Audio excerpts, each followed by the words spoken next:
I want you to imagine something with me for a second. Two people, same age, same salary, same job. The only difference between them is 5 years. One of them starts investing today. The other one says, I'll start next year.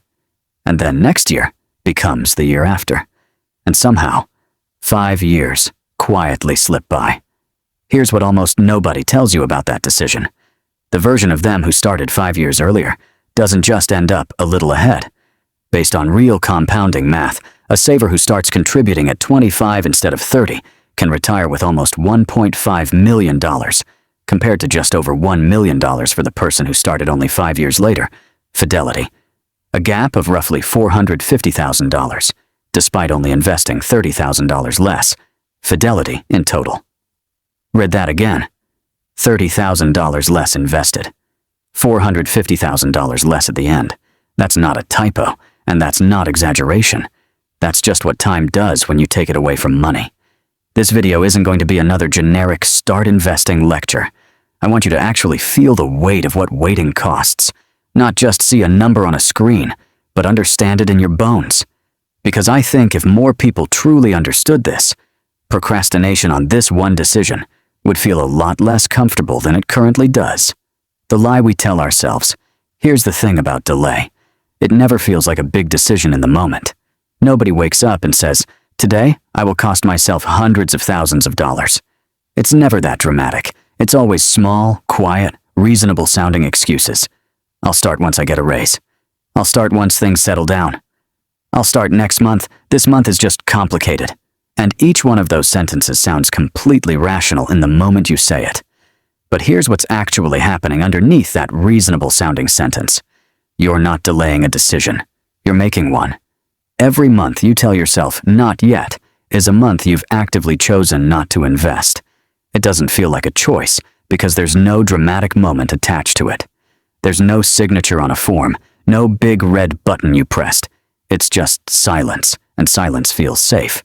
But financially, silence is not neutral. Silence has a cost, and that cost is invisible until years later, when it suddenly isn't. Why delay hurts so much more than it seems now. Most people, when they think about the cost of waiting, imagine something simple. Like, if I wait a year, I just lose a year's worth of contributions. That's it, right? Just the money you didn't put in. But that's not actually the biggest cost. Here's what nobody explains clearly enough. When you delay, you're not just losing the contribution you didn't make. You're losing the growth that contribution would have generated, compounding on top of itself, for every single year afterward. A contribution made in month 1 of a 30-year plan compounds for the entire 360 months. That same contribution, made just 12 months later, only gets 348 months to grow. The money is identical. The time it has to grow is not. QuantFlow Lab. And that missing time is worth far, far more than the contribution itself. There's a brutal way to understand this using something called the Rule of 72. A simple formula that tells you roughly how many years it takes your money to double at a given rate of return. At a typical long-term average return, it takes a little over 10 years for your money to double. Comerica. Here's the part that should genuinely unsettle you. If you delay investing by 10 years, you're not just losing 10 years of small contributions.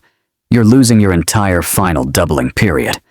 That means the very last, and mathematically the biggest, doubling of your entire investment life, the one that happens right at the end when your balance is largest, simply doesn't happen for you. It's gone. Not reduced. Gone.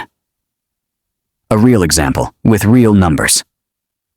Let's make this painfully concrete. Picture someone who starts with $10,000 and adds $500 every single month, earning an average 8% return for 30 years. Now picture the exact same person, doing the exact same thing, same starting amount, same monthly contribution, same rate of return, except they wait 10 years before they start, giving themselves only 20 years to invest instead of 30. According to real compounding models, that 10-year delay can leave the delayed investor with roughly half of what the early investor ends up with, even though, in both cases, the actual habit, the actual discipline, the actual monthly amount was identical. A 10-year delay in starting can have the potential outcome. Not reduce it by 10%, not by 20%, cut it roughly in half. The person who waited didn't do anything wrong in terms of effort or discipline. They just gave their money less time. And time, in this equation, is doing more of the heavy lifting than almost anyone realizes. Here's another way to see it. If your goal was to reach $1 million by a certain point in your life, a 10-year delay could leave you with only about $500,000, even if you save the exact same amount later, FinTool Suite, to try to catch up. This is the part that catches so many people off guard. They assume that if they just try harder later, they can make up for lost time. But the math doesn't work that generously. Catching up isn't just difficult. In a lot of cases, it's mathematically almost impossible to fully close that gap because the early years of compounding are doing something that later, larger contributions simply cannot replicate. The emotional weight of this I want to slow down here because I don't think the emotional side of this gets talked about enough. This isn't really a video about spreadsheets and interest rates. It's about the quiet, creeping fear that shows up later in life. The moment someone in their late 40s or 50s finally opens their investment account, does the real math for the first time, and realizes just how much of their own future they gave away. One, I'll start next month at a time. Nobody sits down and consciously decides to sacrifice $500,000 of their future. That's not how it happens. It happens through 1,000 small, forgivable, completely understandable delays. A wedding to pay for, a rough year at work, a let me just get more stable first. Each individual excuse is completely reasonable, but stacked together, year after year, they quietly become the single most expensive decision of that person's entire financial life.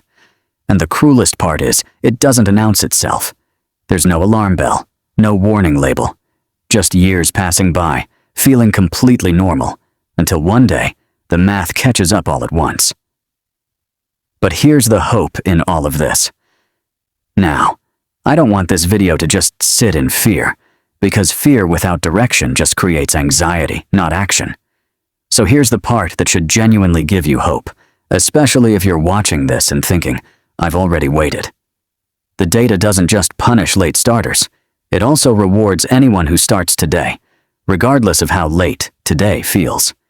Even someone who started at 25, invested consistently for just 10 years, and then never contributed another single rupee or dollar again, would still end up with a substantial balance decades later, around $713,000, Fidelity, in one real example, built from just $60,000 of actual contributions. That's the astonishing part of compounding. It doesn't require you to be perfect or wealthy or to invest large sums. It requires you to start, and then to let time do what time does. This means the version of you who starts today, even in a moment that doesn't feel ideal, is still making an enormously powerful decision compared to the version of you who waits even one more year. Every single day you delay is a day you can never get back into that compounding timeline. But every single day you start, you're locking in time. You'll never have to fight to get back. What right now actually means. Let's be honest about what starting right now actually requires, because it's genuinely smaller than most people think. It doesn't require a large sum of money. It doesn't require perfect market timing, expert-level knowledge, or waiting until you feel ready. Start early. Time plays an important role in compound interest, so starting your investments early, even with smaller amounts, gives your money more time to grow. The calculator site. Even something as modest as a small, consistent monthly contribution started today instead of eventually puts you on the early side of this equation instead of the late side. The version of you 5 years from now is either going to be quietly relieved that you started today or quietly aware of the gap that today's decision created. There is no neutral outcome here. There is no version where waiting simply doesn't matter. Time is either working for you starting today or it's working against you starting today. There is no third option, and there is no pause button on this particular clock. So here's what I actually want you to walk away with. Not fear for the sake of fear, not guilt about years you can't get back. Just clarity. Real, honest clarity about what's actually at stake in that quiet, easy-to-ignore decision to put this off for one more month. Because the truth is, the most expensive financial decision most people ever make isn't a bad investment or a risky bet that didn't pay off. It's the years of silence before they ever started at all. And unlike a bad investment, that particular mistake doesn't show up on any statement. It just quietly shows up decades later as the gap between the life you could have built and the one you're currently standing in. You can't get back the 5 years or 10 years that may have already passed, but you have complete control over the next 5. The only question that actually matters right now is whether today becomes the day this changes, or whether it becomes one more reasonable-sounding excuse added to the pile. If this hit hard, that's the point. Let it. And then do something with it. If you haven't started yet, let this be the day you actually do. If you already have, let this be a reminder of exactly why that decision was worth making. Comment below and tell me honestly, are you starting today, or are you still waiting? Hit like, subscribe, and I'll see you in the next one.